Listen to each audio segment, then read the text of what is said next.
My mum and I have a complicated relationship. She was a single mother and was at best neglectful and at worst hurtful.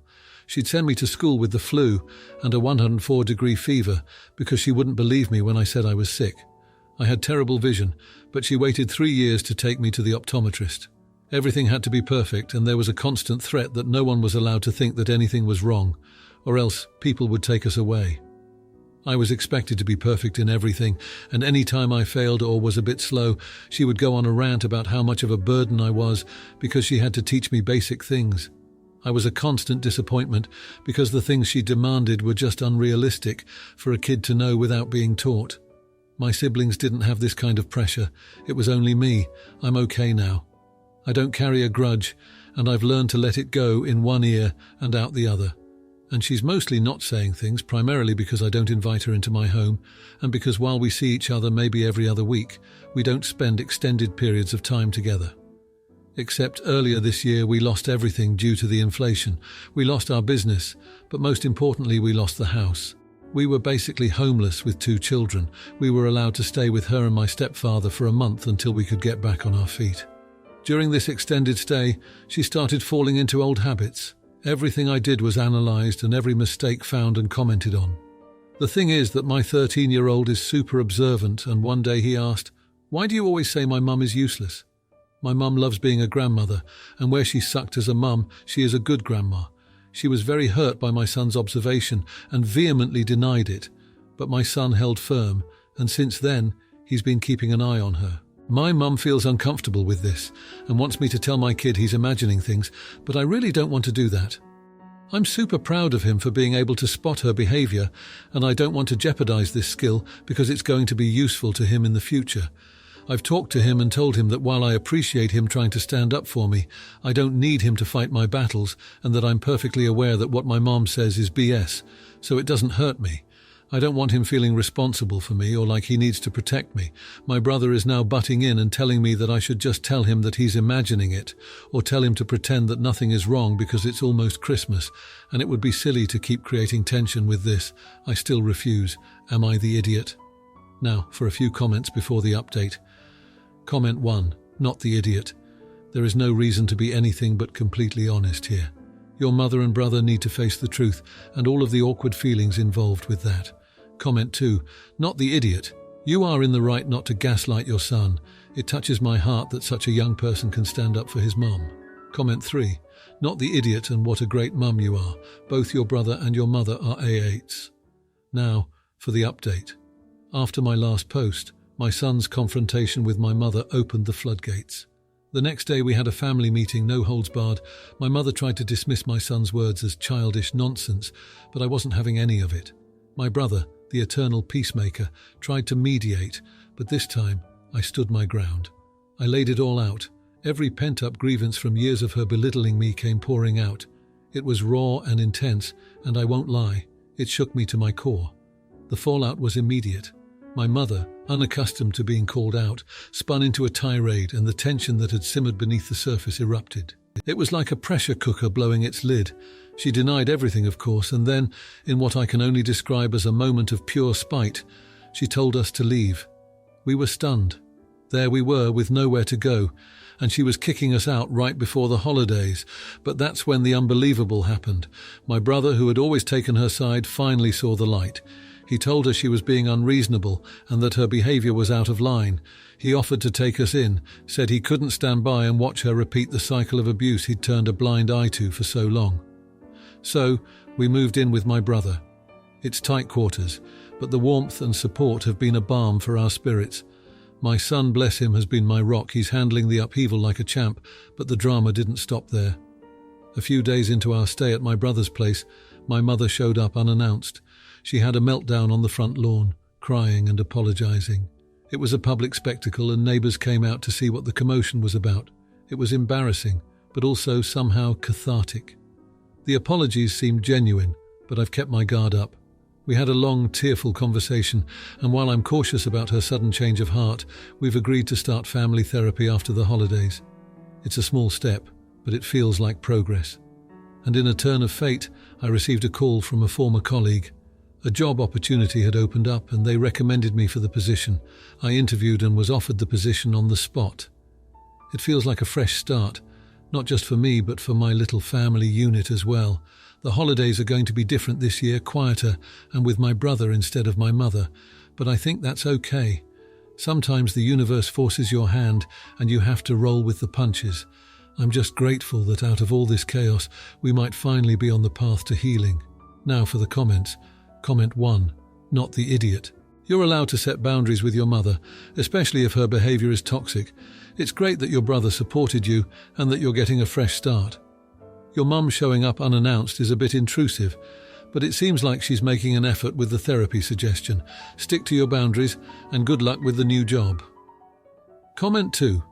You're the idiot for not giving your mum a chance to explain herself before moving out. People make mistakes, and it sounds like she's trying to make amends by apologizing and suggesting family therapy. Moving in with your brother may have been a bit rash without trying to resolve things first. Comment 3. Not the idiot at all.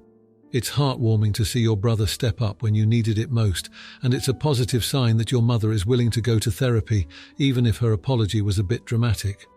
Plus, a new job opportunity. That's the universe telling you that you're on the right path. Keep your head up and embrace the fresh start. Now for the next story. I have a friend who is 10 years older, and recently we made a plan to have lunch together to celebrate both our birthdays that are 1 week apart. She told me to book at 11:30 a.m, but when I went to book they only had bookings from 12 p.m. onwards. I called her 3 days before the event and asked if 12 p.m. was okay, and she said yes. She mentioned that she has a church fundraiser that she was going to, but she would be at lunch, and the event wasn't far from the restaurant. I arrived at the restaurant just before 12 and went in and sat at our reserved table. Just before 12:10 p.m, I messaged my friend and said I was here and waiting. At 12:20 p.m, she messaged me back saying she was held up and would be there in 15 minutes. My response was, "Damn, I've already been waiting 20 minutes." She did apologize, as she mostly does when she's late. Twice the waitress came over and asked if I would like to order, and I said no thanks, she should be here any minute. By 12:40 p.m, she still had not arrived or messaged me any updates, so I messaged her suggesting we make it another time. No response. At 12:45 p.m, I messaged her again and said that 45 minutes was too long to wait and I was leaving. I picked up the gift I had brought for her and left. At 12:50 p.m, I received a missed call and message from her saying she was outside on the deck. I told her the booking was for the inside section and asked me if I'd already left. I was too angry to respond, and she has not called me or tried to contact me since 4 days ago. Take into consideration, I work 12-hour shifts and my days off are important to me. I also moved a few things around that morning to make sure I wasn't rushing to get to lunch. I have a feeling she's going to try and pin this on me as I walked out. Am I the idiot? Now for a few comments before the update. Comment 1. Not the idiot. Imagine how long she would have kept you waiting if you had booked at 11:30. She should not have planned 2 activities so close together in one day. This is her fault. Comment 2. Not the idiot. She should have called or texted the moment she knew she was going to be late instead of you having to keep trying. She's not much of a friend. Comment 3. Not the idiot. She couldn't look around for you, and that late, you're better off without her. Now for the update. Remember how I walked out because my friend was a no-show? Well, 2 days later, I get a text from them with a photo attached. It's a picture of a handwritten apology and 2 tickets to a concert I've been dying to go to. Turns out they felt super guilty and wanted to make it up big time. I'm flawed, right? But still a bit upset, so I take a day to think it over before I reply. Next thing I know, before I even get a chance to respond, our mutual friend calls me up and says, "Birthday lunch friend was in a minor car accident the same evening we were supposed to meet." Nothing life-threatening, thank goodness, but they were pretty shaken up and spent the night at the hospital for observation. Now I'm feeling like the world's biggest heel for ghosting them. I call them up immediately, and we have this long, emotional talk. They explain that they mixed up the sections of the restaurant because they were distracted by a stressful family call they got just before our meeting. We patch things up and decide to go to the concert together. The night is fantastic, like nothing I've ever experienced, and it's like the universe is giving us a second chance at celebrating our birthdays. We're dancing, singing, the works. But wait, it gets crazier. After the concert, we're leaving the venue, and we run into this person who lost their wallet. My friend spots it on the ground. We look through it to find some ID, and it turns out to belong to a local celebrity. We track them down to return it, and this celeb is so grateful, they invite us out for drinks. The entire night was surreal, drinks with a celebrity, laughing over the past misunderstandings, and realizing that sometimes things fall apart just so they can fall back together in the most unexpected and amazing ways. It's been a roller coaster of 2 weeks, but in the end it really strengthened our friendship. Life is wild, folks. Now for the comments. Comment 1. Not the idiot. Your initial reaction to leave was based on the information you had at the time.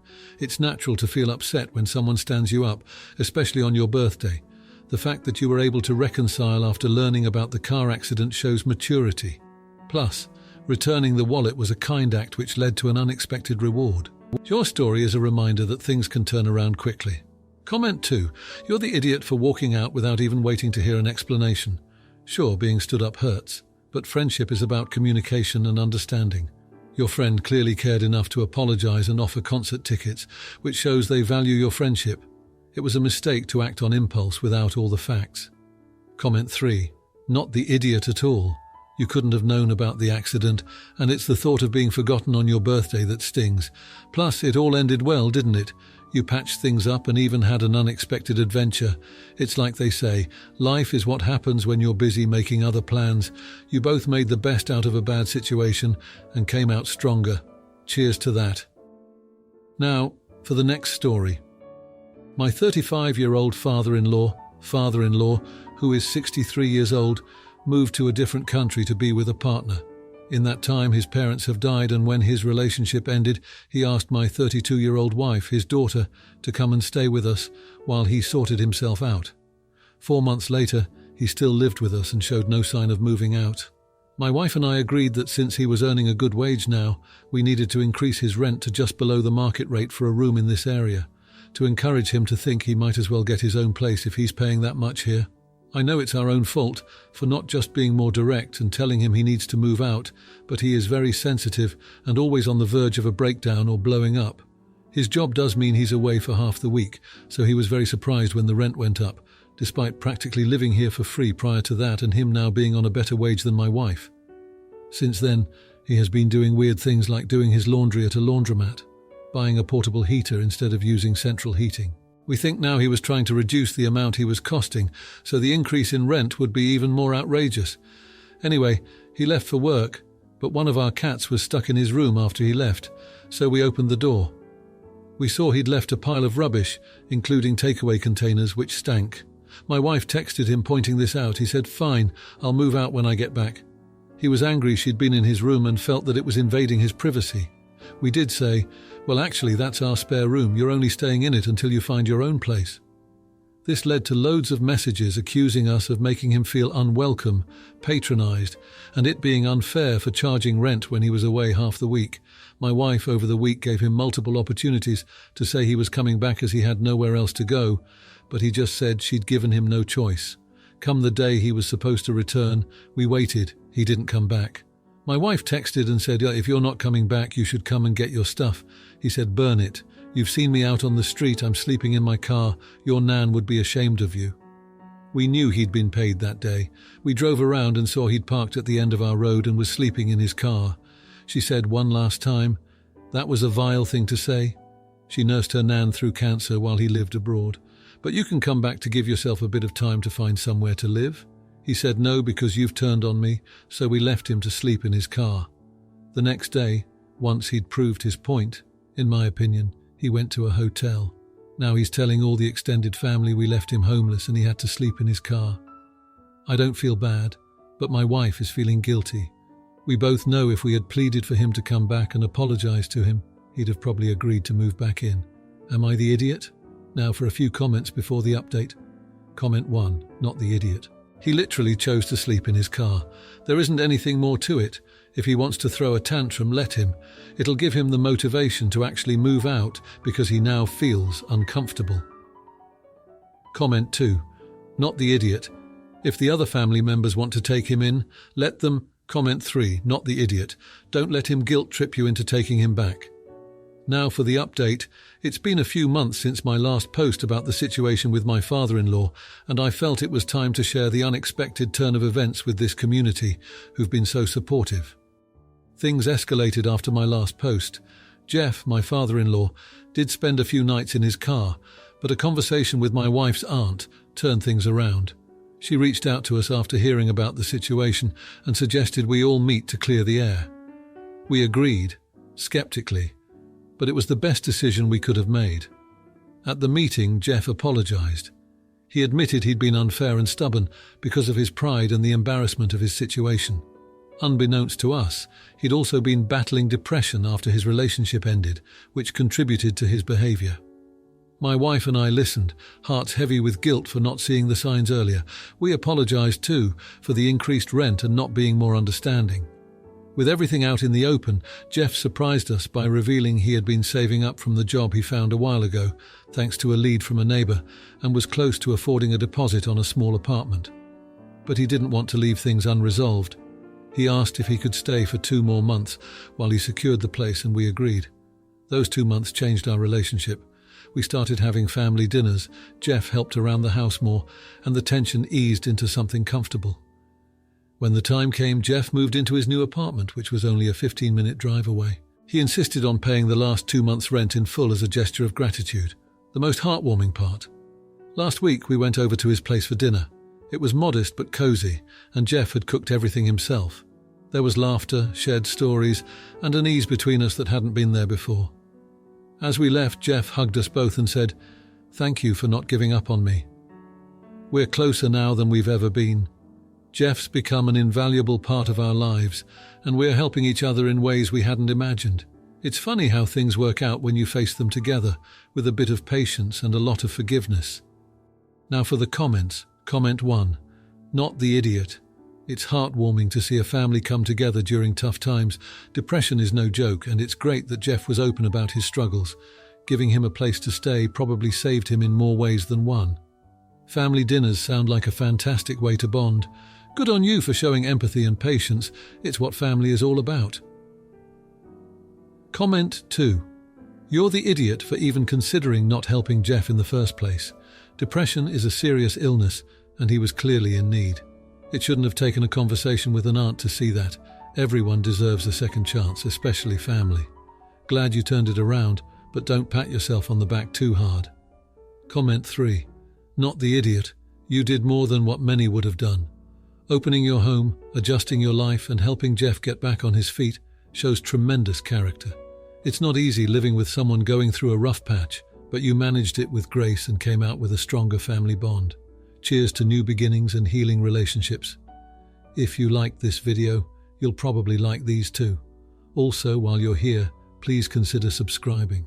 It's your support that keeps this channel alive and allows me to make better and longer videos. Have a great day.